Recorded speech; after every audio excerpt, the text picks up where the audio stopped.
वाली नहीं, ये तेल वाली बत्ती वाली प्रकाश नहीं चाहिए। कहते ज्ञान का दीपक जो जन्मों जन्मों से अंधेरा पड़ा है, जब आंख बंद कर देना अंधेरा हो जाता है, उसी को उजाला करना गुरु का काम है। गु मीन्स अंधकार, गु मीन्स प्रकाश। जो आंख बंद करते हैं तो अंधेरा छा जाता है, इसी गु मीन्स अंधकार को प्रकाश में जुला दे, वही गुरु है।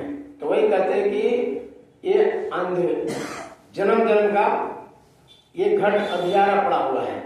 जैसे कोई मंदिर है, कोई मठ है, कोई घर है, उसमें कभी दिया बत्ती नहीं जलता तो उसको क्या कहते हैं? भूत का डेरा कहते हैं। तो जन्म जन्म से ये अंधेरा पड़ा हुआ है, ये बल्ब लाइट से नहीं, ज्ञान रूपी ये दीप है वो बुझ गया है। तो ज्ञान रूपी दीप बुझ जाता है तो क्या करते हैं? न शब्द सुनाई देता है, न प्रकाश दिखाई देता है। क्या करते हैं? खाली खाने में, पीने में, लूटने में, पाटने में, झूठ में, फरेब में, गलती में फंसे रहते हैं। जब ज्ञान हो जाता है, ये पढ़ने वालने वाला ज्ञान के बारे में नहीं बोल रहे हैं, ये लिखने पढ़ने वाला का ज्ञान नहीं है, ये ज्ञान विवेक को कहते हैं। अंदर से उस मालिक का श्रद्धा जग जाए, उस मालिक से लिए तड़प हो जाए, उस मालिक के लिए एक बूंद आंसू जैसे दुनिया के लिए रोते ना, उस तरह से उस मालिक के लिए अगर तड़प हो जाए तो उसको ज्ञान कहते हैं, उसको विवेक कहते हैं। जब दुनिया बनाने वाला ही मिल जाएगा तो फिर ये क्या चाहिए? कुछ नहीं। तो इसलिए कहता है कि अंदर इस मंदिर में, इस मनुष्य रूपी तन में ये पता नहीं कितने जन्मों जन्मों से अंधेरा पड़ा है, ज्ञान नहीं हो रहा है कि हमको करना क्या चाहिए। खाली बाहर बाहर मुखी होकर दुनिया में ये चाहिए वो चाहिए, और इसी में फंस करके पूरी जीवन गधा की तरह ढोते ढोते बैल कैसे, बैल पहले तेली को तेल फेरते थे तो घर ही में 50 कोस घुमाता था, उसी तरह दुनिया में आदमी बैल की तरह बस फेरा रहा है, घूम रहा है इसी संसार में, मुक्ति नहीं हो रहा है। तो बोलते हैं साधक, आत्मा बोल रही है कि हमारे अंदर का जो अंधेरा है वो दीप, ज्ञान का दीप जला करके खत्म कर दो। जैसे एक माचिस जलाया, कितनों करोड़ों युग से किसी घर में अंधेरा हो, एक माचिस जलाकर बत्ती जला दो, बस तुरंत प्रकाश हो जाए। तो महात्मा उसी तरह का ज्ञान जब दे देते हैं तो फट उजाला हो जाता है, सब ज्ञान हो जाता है। तो इसीलिए कहते हैं गुरु पैया लगुना में लखा दीजे, गुरु पैया लगुना में लखा दीजे, विषय की लहरा उठत घट माई, विषय की लहरा उठत घट माई। कहते विषय, मनुष्य शरीर के अंदर कितने विषय हैं? अब किसी बच्चे से पूछो जो इंजीनियरिंग करते हैं, मेडिकल की तैयारी करते हैं, और 50 सालों से जो लोग जॉब करते हैं, सर्विस करते हैं, बड़े बड़े इंजीनियर, पूछो उनसे विषय कितने होते? वो बोलेगा physics, chemistry, biology, math, English. ये महात्मा ने इस विषय को नहीं कहा। आपके अंदर कितने विषय हैं जो 24 घंटे लहर मारते रहते हैं, जैसे पानी का लहर की तरह, उसके बारे में कहते हैं कि अंदर में विषय की लहर उठत।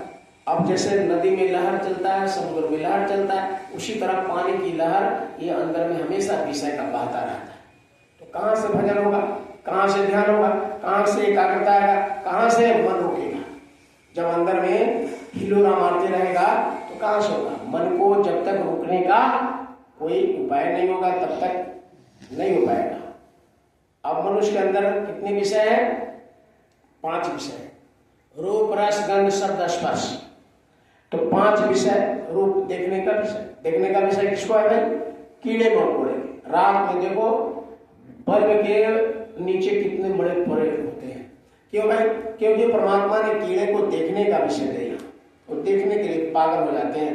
प्रकाश जहां देखता ना दौड़ जाते, वहां पर मरने के लिए तैयार होते। तो कितने पड़े जाते हैं प्रकाश के लिए, वो बेचैन है, उसको आनंद आता। और प्रकाश देकर खाने पीना सब त्याग कर उसी पर वो जान दे देता है। तो एक विषय है देखने का। सुनने का विषय सर को होता है, बीन बाजा बजता है, वो मस्त हो जाता है। अब सपेरा उसको पकड़ करके चीरा लगा करके विष को निकाल कर पेटारा में जिंदगी भर उसको गुलाम बना कर घुमाते रहते, वो गुलाम हो जाता है केवल सुनने के चलते। सुनना गंध, एक कस्तूरी बरसता है मृग के पास, ये मृग को बेचारे को सूंघने का बीमारी है, सूंघने का उसका विषय है, सूंघने का आदि होता है। जहां सुगंध मिला कि वो सारा चीज भूल जाता है।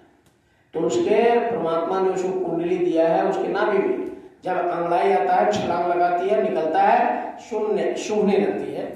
और जैसे सूंघती है उसको आनंद आता है, बस उसी आनंद के पीछे पागल होकर के बन बन बन बन बन दौड़ते दौड़ते यहाँ मिल जाएगा वहां मिल जाएगा, है उसी के पास, लेकिन उसको लगेगा कि आगे भंडार है इसका, दौड़ते दौड़ते पछाड़ करके बेहोश होकर मर जाते। तो ये मर जाते हैं मृगा या हिरण, वो केवल सुनने के चलते। स्वाद, रूप, रस, गंध, शब्द। तो रूप रस किसको है? मछली को है। रस मछली को खाने का, कुछ भी फेंक दो पानी में, टप टप टप टप करके नाक झाड़ दो, बच्चे का टट्टी वट्टी फेंक दो, वो मछली टप टप टप टप पानी को साफ कर दो। यहां तक कि लाश भी भेज दीजिए, मुर्दा फेंक दीजिए पानी में, मछली पानी में वो साफ को चट कर जाएगा, क्योंकि उसको विषय ही परमात्मा ने दिया स्वाद खाने का, खाते रहेगा, दिन भर वो खाते रहता है, उसको एक विषय है। उसी तरीके से हाथी को स्पर्श करने का विषय होता है। हाथी फंसाने वाला क्या करता है? कूट का हाथी बनाता है कपड़ा का, और जहां हाथी का झुंड रहता है उधर बना देता है। अब और दूसरा हाथी देखता है, लगता है कि हाथी वो हथनी है, जब वो काम वासना के बस से भूत होकर आपको छलांग लगाता है। अब वो कपड़ा का कूट का है, वो तो टूट फूट जाता है, बगल में इतना खाई खोल देता है हाथी फंसाने वाला कि हाथी उसी में गिर जाता है। 5 दिन 10 दिन 1 महीने तक उसको थोड़ा थोड़ा पानी, थोड़ा थोड़ा भोजन देता है, अब वो कमजोर हो जाता है। और रोज खाना खिलाते खिलाते वो आदमी को पहचान लेता है, यही आदमी हमको खिलाता है, यही पानी पिलाता है, अब उसे मित्रता हो जाता है। अंत में क्या होता है कि जब देख लेता है कि हमारा नुकसान नहीं करता है, तो बस नीचे से अब रास्ता बनाता है हाथी निकालने का, हाथी के पीठ पे बैठता है और ले करके पूरे जीवन भर उसको घुमाते रहता है गुलाम बनाकर। और हाथी जैसे कहता है बैठो तो बैठो, चलो तो चलो, गुलाम बन जाता है। तो ये महापुरुषों ने कहा कि तुम्हारे अंदर परमात्मा ने 5 विषय डाल दिया है। उस बेचारे के तो एक एक विषय था, तो उसी के चलते मर गया।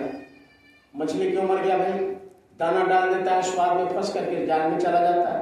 बंसी फंसाने वाला खाने के चारा डालकर उसमें फंसा लेता है बंसी से, तो खाने के चलते चला जाता है। देखने के चलते कीड़े मर जाते हैं, सूंघने के लिए हिरण खत्म हो जाते हैं, और स्पर्श करने के लिए हाथी खत्म। तो अलग अलग विषय अलग अलग जीवों में था, तो वो उसके चलते इस दुनिया से चले गए, गुलाम बन गए। और इस मनुष्य के अंदर महात्मा कहते हैं कि 5 विषय है। मनुष्य देखना भी चाहता है, सुनना भी चाहता है, स्वाद भी लेना चाहता है, स्पर्श भी करना चाहता है। तो ये 5 विषय इसके अंदर है, रूप, रस, गंध, शब्द, स्पर्श। इसका क्या हाल होगा? बिना महात्मा के ये नहीं कर सकता, दुनिया से बच ही नहीं सकता। इसीलिए साधक कहते हैं विषय की लहर उठता घट माई, विषय की लहर उठता घट माई, अमृत बूंद चुआ दीजिए, अमृत बूंद चुआ दीजिए। अमृत करते, अमृत ऊपर से आ रहा है। ये अमृत का मतलब कोई दुनिया में अमृत नहीं है कि जाकर घट से पी लेंगे आंख कान खुल जाएगा। दुनिया में कहीं अमृत नहीं है कि विषय को शांत करने वाला अमृत कहीं हो, जाकर 2-4 गिलास पी लेंगे। अमृत ऊपर से आ रहा है, ऊपर से आवाजें। अभी आपने जो प्रार्थना किया, चित्ते शब्द सुनो घट माही उठत मधुर धुन राग। हमारे अंदर मधुर मधुर वो अमृत चू रहा है। कौन पिएगा? जो इसी पांचों विषय को मार देगा, पांचों विषय को जो कब्जा कर लेगा, पांचों विषय को जो अपने मुट्ठी में कर लेगा, वही इस रस का पान कर सकता है, अमृत। तो उसी अमृत के बारे में जो ऊपर से शब्द आ रहा है, जिसको ब्रह्मानंद जी महाराज ने कहा, बीन बजावे निश्चित बाजे घंटा शक नगारी रे, पहला सुनी सुनी मस्त होता है, देख के सुनी विसारी रे, अजर देखा भारी साधु अजर देखा भारी रे। तो कहा कि भारी आचरण हो रहा है कि ऊपर से अमृत जुड़ा है और बिना बजाए बज रहा है। उस वाणी को जब सुन लेंगे तब मेरा ये पांचों विषय खत्म हो जाएगा और मन भी शांत हो जाएगा। इसलिए प्रार्थना करते हैं महात्मा से, गुरु से, साधक आत्मा की उस बूंद को, अमृत को एक बूंद मिल जाए, उसी से कल्याण हो जाएगा। अब आगे कहते हैं ये भवसागर है, इसका खिलवैया आप ही है ना। ये इतना बड़ा दुनिया क्या है? भवसागर माने पानी नहीं, नदी नहीं है। इसको भवसागर महात्माओं ने कहा कि जैसे पानी बहता है उसी तरह दुनिया सब नरकों में जाकर बह रहा है। इस भवसागर से पार कौन करेगा? गुरु ही करेगा। इसीलिए उन्होंने कहा गहरी नदियां अगामा बहे धारावा, गहरी नदियां अगामा बहे धारावा। इतना गहरा है कि कोई इसको समझ ही नहीं सकता, कोई नाप ही नहीं सकता। दुनिया में कोई ऐसा फीता मीटर पैमाइश है ही नहीं कि इस भवसागर की गहराई को नाप सके। अगम है, माने जिसका कोई गम भी, माने उसका कोई था है नहीं, अथाह है। गहरी नदिया अगम